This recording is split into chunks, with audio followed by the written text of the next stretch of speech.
Ladies and gentlemen, America is at a crossroads. Truth and freedom are on the line. Join us as we stand to rescue America. Join the FlashPoint Army, people that believe like you. Click the subscribe button and hit the bell icon to stay connected. Like our forefathers, we're standing for faith, family, and freedom. Join us. And remember, it's not over. Pastor Hank, I want you to pay special attention to what I'm about to show you. Let me show you this clip of an upcoming film. Watch. What Christians often don't understand in the culture wars and in the fight for life is that abortion is not just one issue among many. Abortion is almost the linchpin upon which the liberal establishment swings. But what happens when you pull out a linchpin? The door falls off. It takes a long time to go from a few intellectuals believing some bad ideas to bringing those ideas into the culture more and more and more until they bear fruit. The answer how we got here is because of the silence and inaction of the church. Somebody might say, well, you know, Margaret Sanger, she didn't quite know exactly what she was doing. Well, first of all, you're speaking from ignorance because she wrote about herself and she wrote what her plans were, so much so that she, impressed Adolf Hitler. How do you impress Hitler? My father walks up to me wearing a BLM shirt and he says to me, why are you out here fighting a white man's issue?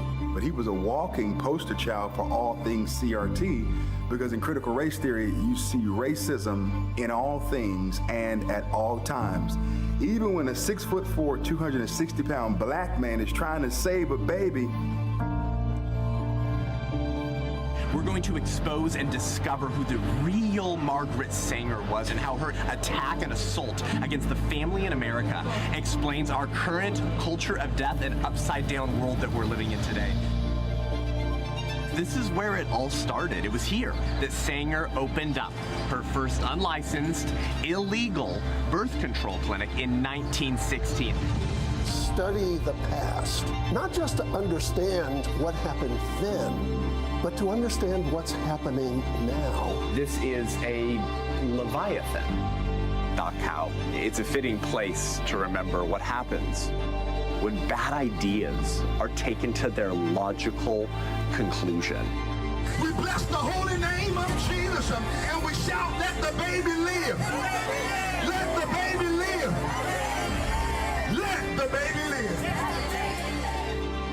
Stop waiting for someone else to grow a righteous culture of life for you and on your family's behalf. It will not happen. If not you, who? If not now, when?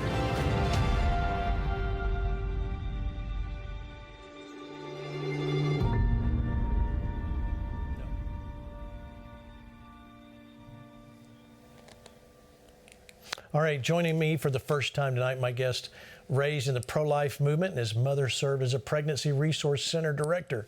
As a child, he participated in pro-life advocacy and has been speaking professionally on behalf of the unborn child since he was 22 years old. Now, let me tell you something, and I want to say this with as much emphasis as I can. We have seen, there's a lot of videos, a lot of films, a lot of movies that we talk about and promote, and every one of them is good. One thing that you must understand, we do not promote something that we have not seen, because I want to be able to say, when I tell you, you need to see this film or this documentary, that I mean it. This is one of those that I thought I knew the Margaret Sanger story. I thought I understood what the background was. I was wrong, and I got to see it firsthand. So please welcome me, Seth Gruber. Welcome to FlashPoint. Glad you're here tonight. Thank you, Gene. I've admired you from afar for a long time, and it's just good to fight with you and be shoulder to shoulder in these evil days. All right, so the new documentary is the 1916 Project. And like I said earlier, it was so powerful. And I told you, I went home and I was just like I was reeling from some of the facts that I was getting, that you went through. So I want you to, the audience tonight, they're going to listen and they're going to understand the background of Margaret Sanger and the foundation of how Planned Parenthood got going. But I want you to explain, first off, how did the whole project even come about? Yeah, so I think that one of the least covered news stories in the last few years was in the summer of 2020, while everyone was covering the mostly peaceful, somewhat fiery BLM arson riot protest things, which they called the 1619 riots, by the way. There was this fascinating news story that really represents that phrase, and you've heard it before, brother, the revolution always eats its own. and so the disciples of the 1619 Project, which said America is systemically racist, first slaves came to American shores in 1619, and they said that we're such a racist country that should be our birthday. Not 1776, Gene, 1619. That should be our country's birthday, actually. And this became K through 12 curriculum. It gave the liberals and Martha's Vineyard something to talk about in their boring, boring lives. But it had consequences, because this is why you saw little 8-year-old white kids being forced to apologize to their little 8-year-old black friend in public schools. And this is critical race theory, if you will. So the Nicole Hannah-Jones, who's the actual Marxist, who was the author of the 1619 Project, believed that because of the heritage of slavery in America, that our country is irredeemable. We actually have to burn down and replace anything that has vestiges of racism. To which I always said, Gene, then now do Planned Parenthood. And so that summer in July of 2020, Karen Seltzer, who's the director of Planned Parenthood of Greater New York, came out because of pressure from BLM, Antifa, pro-abortion Marxists, not pro-lifers, and said, yep, our founder was a racist, and she was a eugenicist, and they took her name off of their flagship New York City, Manhattan Planned Parenthood clinic. It was actually called the Sanger Health Center. So they took her name off the building, and then the corner that Planned Parenthood clinic sits on was called the Margaret Sanger Square. And so they took her name off the Margaret Sanger Square. So both the city and Planned Parenthood cancels the woman who's been called the patron saint of feminism, one of the most successful leftists of the 20th century, and of course the founder of Planned Parenthood. So this was hilarious to watch because Nancy Pelosi got the Margaret Sanger Award. The Clintons got the Margaret Sanger Award. Barack Obama got the Margaret Sanger Award. And Kamala Harris has been working really hard to get the Margaret Sanger Award, but now they don't give it out anymore because she's a racist. Right. And so I opened my film and my documentary with this very interesting question, and my book, which is, if you defended this woman for 100 years, and you carried water for her, and you ignored all the critiques from conservatives and pro-lifers about the real racist eugenicist history of Planned Parenthood, and then out of nowhere you cancel her, then what's the real story? What's the hidden history behind the secular moral revolution and the creation of the largest abortion provider in the world, the largest provider of that pornographic comprehensive sexuality education in the public schools, and now the second largest provider of chemically castrating transgender drugs for America's gender-confused youth? Planned Parenthood can claim all three of those mantles. I think we need to go back and figure out exactly how this culture of death was created. Yeah, it's so mind-boggling. In fact, I have a quote here from Margaret Sanger. She says, "More children from the fit, less from the unfit. That's the chief issue of birth control." Does this sound like any person in history that you've heard of that were like, let's clean up the heritage of people. Let's get rid of that. All right, but all right. So I know I wish we could play the whole film and didn't talk about it. Yeah, but I want you to understand about Margaret Sanger. Go back and talk about how she actually, if you can, skim over the 30,000 foot level. Sure. And take us from where this all began. Yep. Yeah. So one thing that's really important to understand, Gene, is you can't just talk about abortion in a little box. You can't just talk about critical race theory in a little box. You can't just talk about the sexual revolution and the kooky pornographic sex ed in the schools in a little box. All of these things coalesce. All of these things have a relationship. Francis Schaeffer acknowledged this decades ago. He said that Christians tend to deal in bits and pieces with worldview and culture rather than seeing how the whole thing goes together. There's an underlying worldview behind the secular revolution and the religion of paganism or materialism or neo-Malthusianism. And Christians usually aren't equipped enough or trained enough or discipled enough to be able to deal in totalities. And so that's what I tried to do with this film and book, Gene. And so to start answering that question, let's try to do a flyover. Who the heck was Margaret Sanger, right? And how did she become, according to H.G. Wells, the mother of modern civilization? I mean, this woman has been lauded as one of the most successful revolutionary leftists of the 20th century.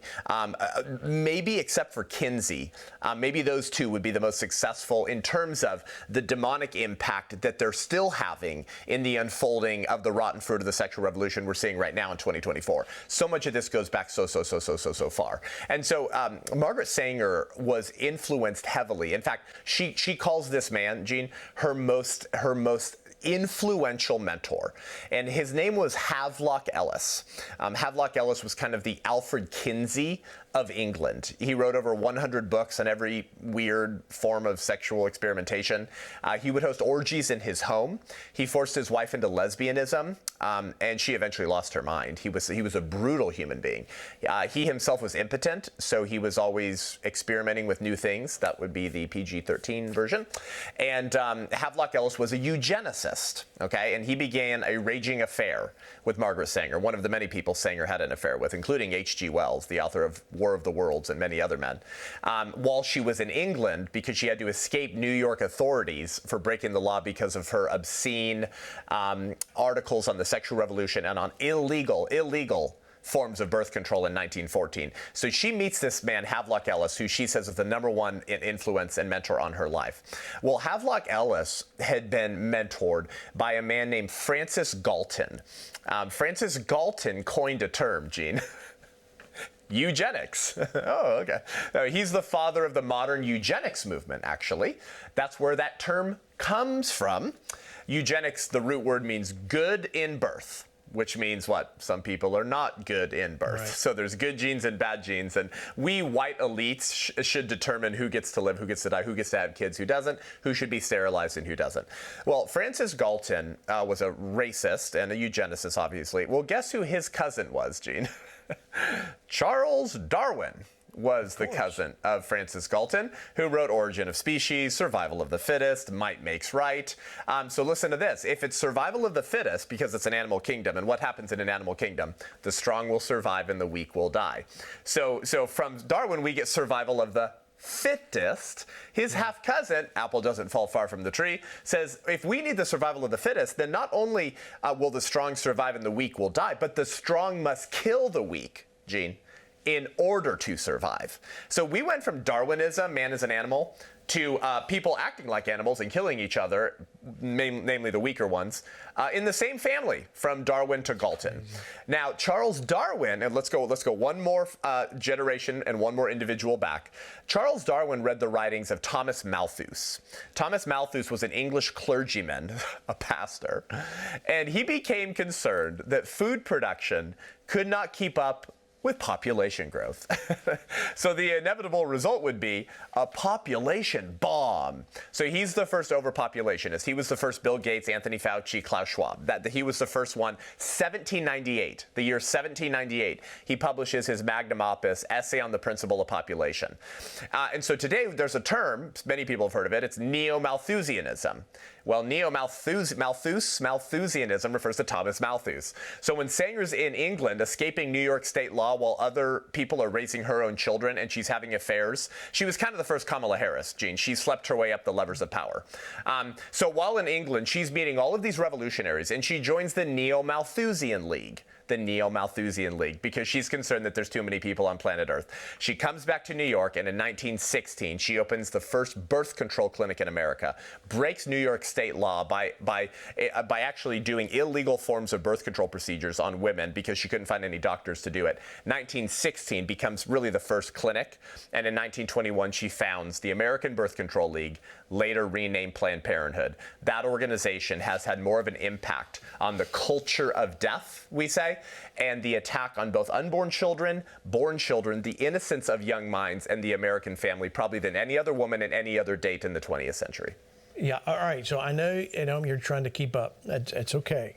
Stay with me, because this is where it gets crazy. as if, and he skipped over a lot of stuff that'll boggle your mind. But this is where it gets really crazy. This is where I went, wait, what? When I was watching the film. Okay, Seth, read this quote from Adolf Hitler that I know you have memorized. We're going to put it on the screen and explain what was going on. Yeah, so we'll talk about some of the individuals that were very close to Margaret Sanger, Gene, who were influencing Hitler. Okay, we'll talk about this one second. But here's what Hitler told a fellow Nazi. He said, now that we know the laws of heredity, it is possible to a large extent to prevent severely handicapped beings from coming into the world. He said, I've studied with interest the laws of several American states concerning the prevention of reproduction by people whose progeny would, in all likelihood, be of no value or be injurious to the racial stock. All right, so am I right by saying Hitler gets his ideas from America? Oh, that is beyond debate at this point.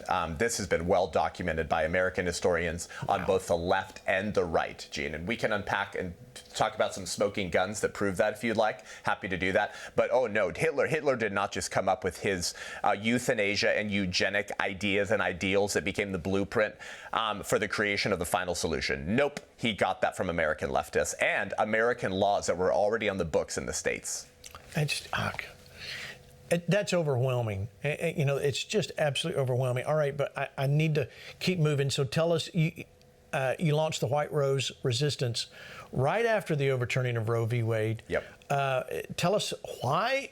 Tell us about the name and why you called it this. Yeah. So once it became clear exactly how we're facing the same battle today, that we're still facing the same eugenics movement.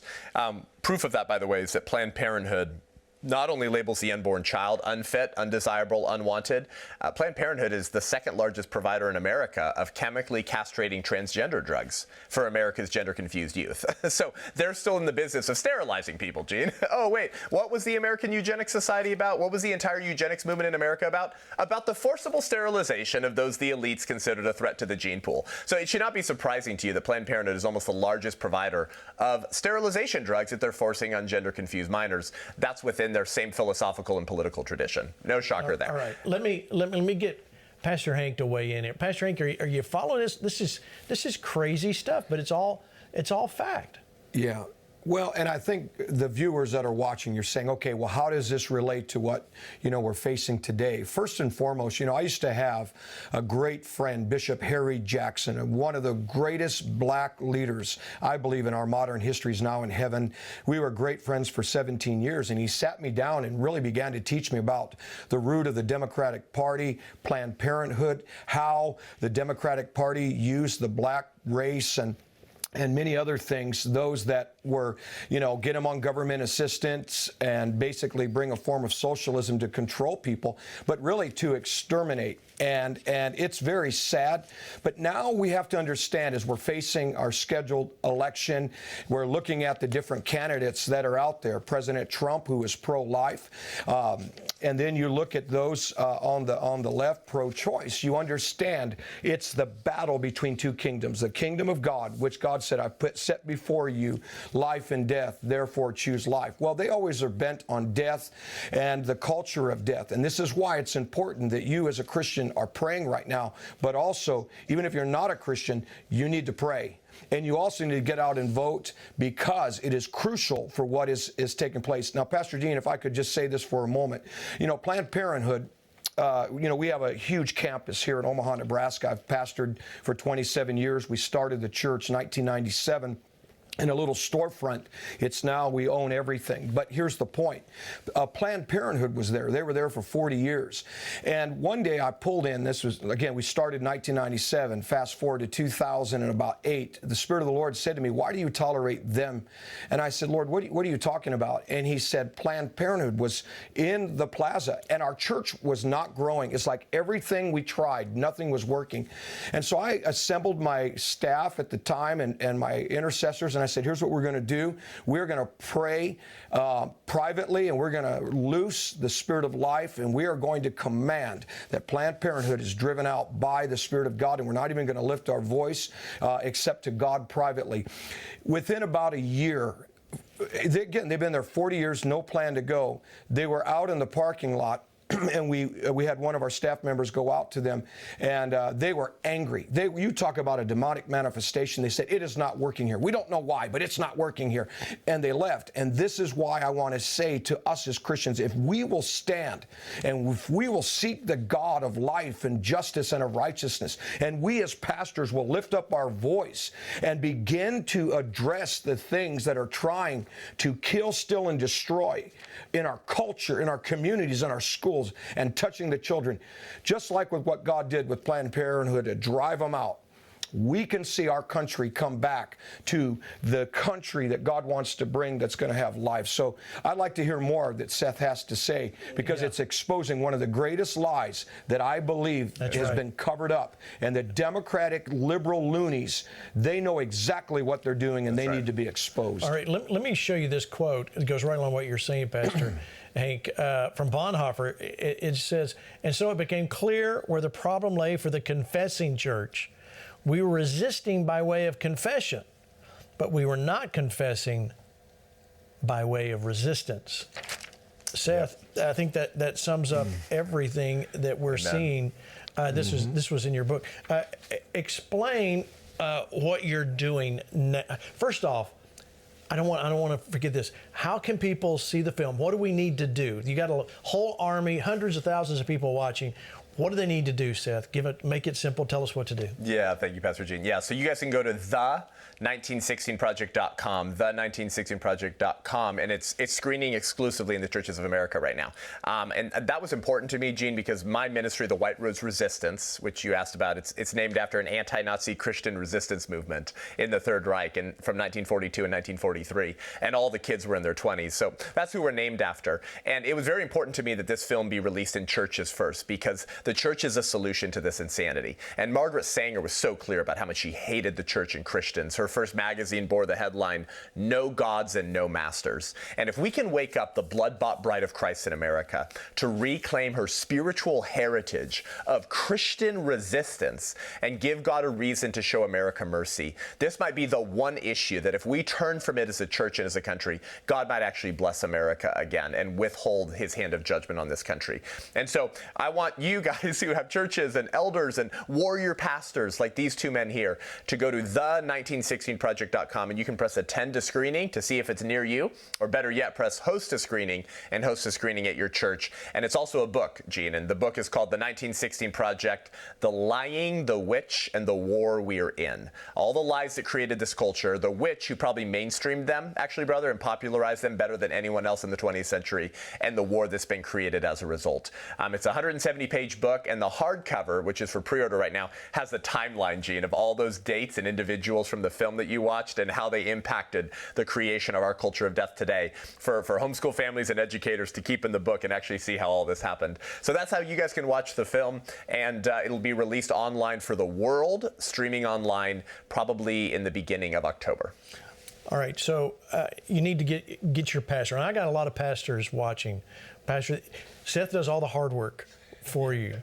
I'm telling you, all you got to do is get them there and let them watch this, and they're going to be sitting there with their mouths open going, what do? We've got to be a part of this resistance and stand up, which is what we all are here for. So we need to do that. So go to that 1916project.com, get the book from that same website, and so you can understand. The book releases when? September 4th, and it's not a copy paste from the film. Basically, everything I couldn't put in the film, because it would have been 3 hours if I did, I put into the book. And so the book goes way deeper with the connections, not just on 1916, but on what I call the architects of the culture of death. And here's what's important. It's not a forgotten history, guys. No. It's a hidden It's a hidden history. There's been an agenda for many decades to curate and sort of round off the rougher edges of the liberal establishment's history, meaning the political and philosophical, ideological worldview tradition that they walk in. There are disturbing facts about that me as a homeschooler did all the research to find, because some of these books with these truth bombs and smoking guns about how we got here aren't being republished. They're very difficult to find. And so I put that all together in this book and film so that we do not repeat God's warning, brother, in Hosea 4:6, when he says, my people are being destroyed for lack of knowledge. That's so true. All right, speaking of lack of knowledge, Seth, before we go to the break, I want you to tell the story about the morning after pill, the abortion pill. Yeah, so just so we're clear, the morning after pill is different than the abortion pill. The morning after pill would be Plan B, and it can be an abortifacient. It can be. But the abortion pill, you only take after you already know you're pregnant. It's called RU486. It used to be through 8 weeks, and the FDA went to 10 weeks, and now they're pushing for 12. RU486 stands for Roussel-Uclof, Gene. Roussel-Uclof, the R and the U. It's a French pharmaceutical company that created the abortion pill, and Bill Clinton brought it to America in the year 2000. Shocker there. Roussel-Uclof has a majority shareholder. Their majority shareholder is named Hoechst AG. Hoechst AG is a German chemical company. In 1916, something about that year, Gene. In 1916, Hoechst AG co-founded another German chemical company by the name of IG Farben. IG Farben, years later, would create a cyanide gas known as Zyklon B.